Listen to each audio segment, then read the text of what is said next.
평화를 빕니다. 평화를 빕니다. 오늘 저희가 함께 깊이 들여다볼 말씀은 마테오 복음서 3장입니다. 네, 많은 분들에게 아주 익숙한 본문일 텐데요. 사실 가만히 들여다보면 두 개의 아주 극적인 장면으로 구성되어 있죠? 그렇죠. 광야에서 외치는 세례자 요한의 그 카리스마 넘치는 설교가 있고요. 네, 그리고 또 죄 없으신 예수님께서 직접 요한에게 세례를 받으시는 그 겸손의 장면이 이어지죠. 맞습니다. 그래서 오늘 저희의 임무는 이 두 장면을 차근차근 따라가 보면서 우리를 구원으로 초대하시는 하느님의 손길을 좀 더 깊이 느껴보는 것입니다. 세례자 요한의 그 외침이 오늘 우리에게는 어떤 의미로 다가오는지, 네, 그리고 예수님의 세례 사건이 우리 신앙의 여정에 또 어떤 빛을 비추어 주는지 함께 묵상해 보겠습니다. 좋습니다. 그럼 먼저 세례자 요한의 설교 부분부터 들어보겠습니다. 네, 마테오 복음서 3장 1절에서 12절까지의 말씀입니다. 그 무렵에 세례자 요한이 나타나 유다 광야에서 이렇게 선포하였다. 회개하여라. 하늘나라가 가까이 왔다. 요한은 이사야 예언자가 말한 바로 그 사람이다. 이사야는 이렇게 말하였다. 광야에서 외치는 이의 소리. 너희는 주님의 길을 마련하여라. 그분의 길을 곧게 내어라. 요한은 낙타털로 된 옷을 입고 허리에 가죽띠를 둘렀다. 그의 음식은 메뚜기와 들꿀이었다. 그때 예루살렘과 온 유다와 요르단 부근 지방의 모든 사람이 그에게 나아가 자기 죄를 고백하며 요르단강에서 그에게 세례를 받았다. 그러나 요한은 많은 바리사이와 사두가이가 자기에게 세례를 받으러 오는 것을 보고 그들에게 말하였다.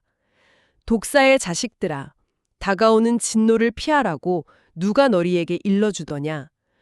회개에 합당한 열매를 맺어라. 그리고 우리는 아브라함을 조상으로 모시고 있다고 말할 생각일랑 하지 마라.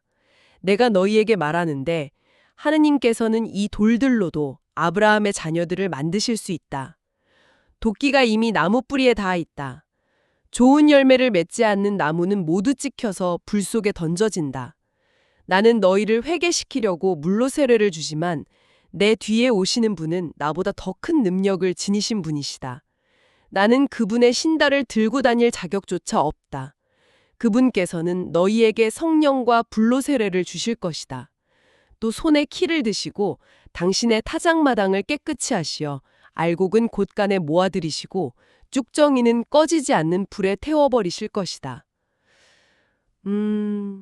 이 말씀을 들으면 가장 먼저 귀에 딱 꽂히는 단어는 역시 회개하여라입니다. 네, 그렇죠. 굉장히 단호하고 또 강렬하게 들리죠. 마치 큰 죄를 지은 사람에게 외치는 경고처럼 느껴지기도 해서 때로는 좀 마음이 무거워지기도 합니다. 맞아요. 이 회개라는 말을 우리는 어떻게 받아들이면 좋을까요? 정말 좋은 질문이에요.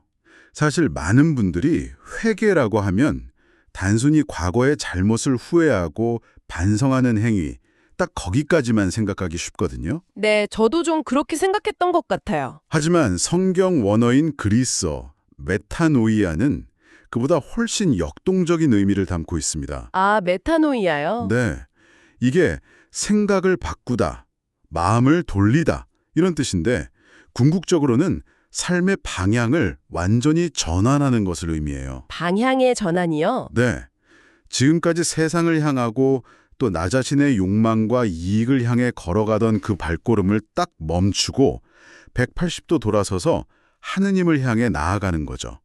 전인격적인 결단이라고 할 수 있습니다. 아, 단순히 감정적인 뉘우침을 넘어서서 삶의 방향 자체를 바꾸는 것이군요. 바로 그렇습니다. 그렇다면 요한의 이 외침은 우리를 심판하시려는 어떤 무서운 경고라기보다는 오히려 새로운 길로 나아가도록 이끄시는 초대라고 볼 수 있겠네요. 네, 맞습니다. 아주 자비로운 초대인 셈이죠. 다가오시는 메시아, 즉 예수님을 맞이할 준비를 하라는 겁니다. 아, 준비? 네, 우리 마음속에 있는 구불구불하고 또 울퉁불퉁한 길들을 곧고 평탄하게 만들어서 주님께서 오실 수 있는 길을 마련하라는 것이죠. 그래서 교회가 대림 시기에 이 말씀을 자주 묵상하는 거군요. 바로 그 이유입니다. 주님을 맞이하기 위해서 우리 마음을 정돈하고 또 삶의 방향을 재조종하는 시간으로 삼으라는 깊은 의미가 있는 거죠. 그런데요, 요한은 당시의 종교 지도자들이었던 바리사이와 사도가이들에게는 정말 무척이나 신랄합니다. 네, 그렇죠. 독사의 자식들아 라고 부르면서 회개에 합당한 열매를 맺어라 라고 일갈하잖아요. 왜 그들에게는 유독 이렇게까지 강하게 말했던 걸까요? 그건 그들이 자신들이 아브라함의 혈통적 후손이라는 사실, 거기에 너무 안주하고 있었기 때문이에요. 아, 율법을 그냥 형식적으로 지키는 것만으로 스스로를 의롭다고 여겼던 거죠.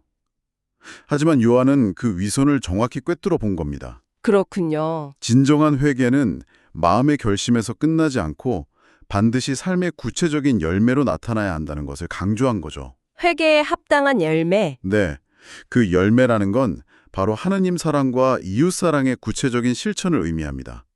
자비를 베풀고 정의를 행하고 가난한 이들을 돌보는 그런 삶의 변화가 없다면 그 회개는 그냥 공허한 외침에 불과하다는 거예요. 하느님께서는 이 돌들로도 아브라함의 자녀들을 만드실 수 있다는 말씀이 바로 그 점을 지적하는 거군요. 정확합니다. 혈통이나 신분이 중요한 게 아니라 하느님을 향한 진실한 마음과 그에 따르는 삶, 그게 중요하다는 말씀이죠. 그러면서도 정작 요한 자신은 철저하게 자신을 낮추는 모습을 보입니다. 자신은 그저 광야에서 외치는 소리일 뿐이고 주님의 길을 예비하는 역할에만 충실하죠. 네, 세례자 요한의 가장 큰 위대함은 바로 그 겸손에 있다고 생각해요. 겸손이요? 네, 그는 당대 최고의 영적 지도자였지만 단 한 번도 스포트라이트를 받으려고 하지 않았습니다. 그의 모든 존재의 이유는 오직 한 분, 자신의 뒤에 오실 예수 그리스도를 가리키는 것이었으니까요. 나는 그분의 신발을 들고 다닐 자격조차 없다는 고백이 참... 맞아요. 당시 종의 가장 천한 일이 주인의 신발을 드는 것이었는데 자신은 그 일조차 감당할 수 없는 존재라고 말하는 겁니다. 아, 이건 우리가 신앙인으로서 어떤 자세를 가져야 하는지 아주 명확히 보여주는 것 같아요. 우리의 삶이 우리 자신을 드러내는 게 아니라 오직 그리스도를 가리키는 손가락이 되어야 한다는 것을요. 자신을 비우고 오직 주님의 길을 마련하는 데 헌신했던 요한의 모습이 깊은 울림을 줍니다, 이제. 이 위대한 예언자 앞에서 죄 없으신 예수님께서 친히 세례를 받으시는 장면으로 넘어가 보겠습니다. 네. 제가 마테오복음서 3장 13절에서 17절까지의 말씀을 읽겠습니다. 그때 예수님께서는 요한에게 세례를 받으시려고 갈릴레아에서 요르단으로 그를 찾아가셨다. 그러나 요한은 제가 선생님께 세례를 받아야 할 터인데 선생님께서 저에게 오시다니요? 하면서 그분을 말렸다. 예수님께서는 지금은 이대로 하십시오. 우리는 이렇게 해서 마땅히 모든 의로움을 이루어야 합니다. 하고 대답하셨다. 그제야 요한이 예수님의 뜻을 받아들였다. 예수님께서는 세례를 받으시고 곧 물에서 올라오셨다. 그때 그분께 하늘이 열렸다.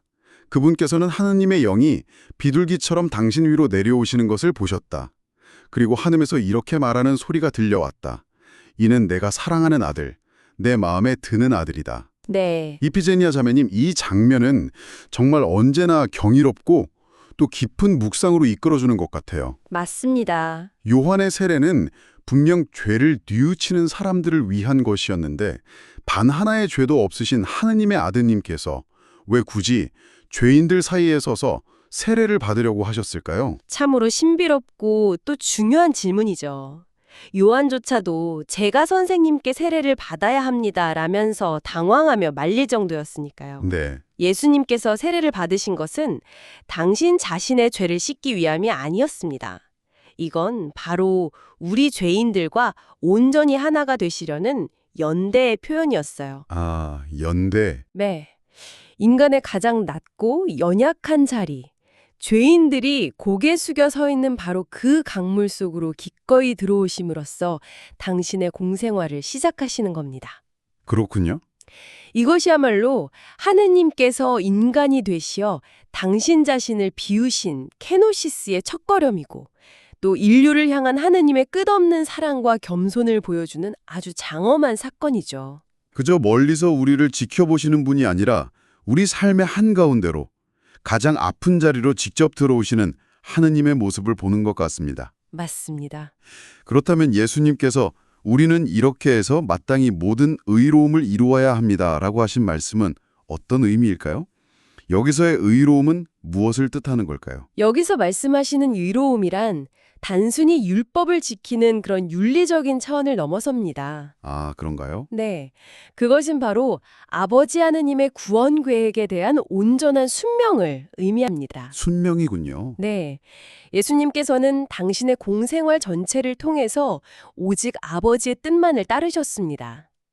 이 세례는 당신의 뜻이 아닌 당신을 이 세상에 보내신 아버지의 뜻을 처음부터 끝까지 완수하시겠다는 순명의 약속이자 공적인 선언인 셈입니다. 아, 이 순명의 행위를 통해서 인류 구원의 위대한 역사가 이제 공식적으로 시작됨을 온 세상에 알리는 그런 순간이기도 합니다. 그리고 바로 그 순간 하늘이 열립니다. 네, 하느님의 영이 비둘기 형상으로 내려오시고 하늘에서는 아버지의 목소리가 들려오죠. 이는 내가 사랑하는 아들, 내 마음에 드는 아들이다. 그렇죠. 이 장면은 성부, 성자, 성령, 즉 삼위일체이신 하느님께서 당신 자신을 온전히 드러내시는 결정적인 순간이네요. 맞습니다. 신학적으로 이걸 신현 디오페니라고 부르죠. 하느님께서 당신의 모습을 드러내신다는 뜻입니다. 신현, 네. 성부께서는 목소리를 통해 성자이신 예수님이 누구이신지 공식적으로 증언하시고 성령께서는 예수님 위에 머무르면서 그분의 메시아로서의 사명 수행에 필요한 힘과 은총을 부어주시는 거죠. 아, 그렇군요. 이로써 예수님의 공생활이 어떤 인간적인 계획이나 우연이 아니라 처음부터 삼위일체 하느님의 사랑과 계획 안에서 시작되는 거룩한 사명임이 분명하게 드러나는 것입니다. 그리고 이 장면은 우리 각자가 받은 세례의 의미를 다시금 되새기게 합니다. 네. 우리 역시 세례를 통해 물과 성령으로 새로 태어날 때 하늘이 열리고 하느님의 자녀가 되었잖아요. 그렇죠. 하늘에서 울려 퍼졌던 그 말씀, 이는 내가 사랑하는 아들이다 라는 그 말씀이 세례받은 우리 한 사람 한 사람에게도 똑같이 주시는 하느님의 사랑의 고백이라는 것을 기억하게 합니다. 오늘 함께 나눈 말씀을 마음에 품고 잠시 우리 자신의 삶을 성찰하는 시간을 가졌으면 합니다. 네, 좋습니다. 제가 드리는 질문에 잠시 눈을 감고 마음속으로 답해 보시면 좋겠습니다. 첫째 질문입니다. 세례자 요한의 외침처럼 지금 이 순간 주님께서는 제 삶의 방향을 어디로 돌리라고 초대하고 계실까요? 나의 시간, 재능, 관심은 지금 어디를 향하고 있습니까? 그리고 두 번째 질문입니다.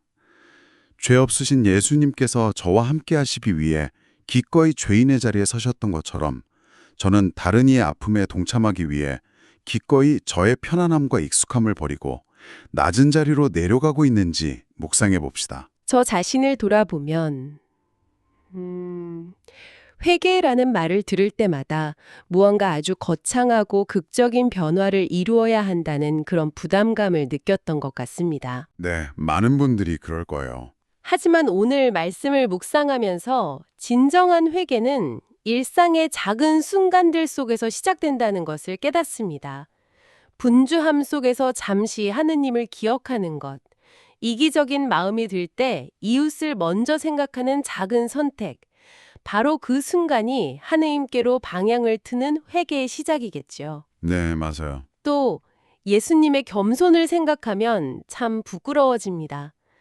저의 시간과 안위를 쓰기 위해서 주변의 힘든 이웃들의 고통을 애써 외면하지는 않았는지 반성하게 됩니다.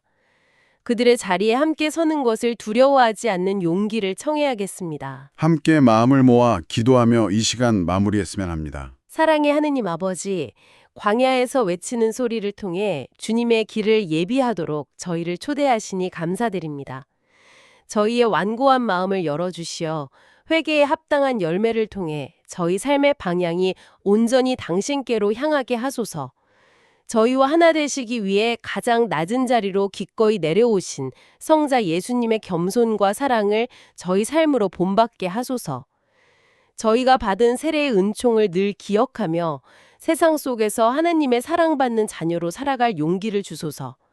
이 모든 기도 우리 주 그리스도를 통하여 비나이다. 아멘. 오늘 함께 나눈 말씀이 청취자 여러분의 남은 하루에 깊은 울림과 평화를 주기를 기도합니다. 성부와 성자와 성령의 이름으로 아멘.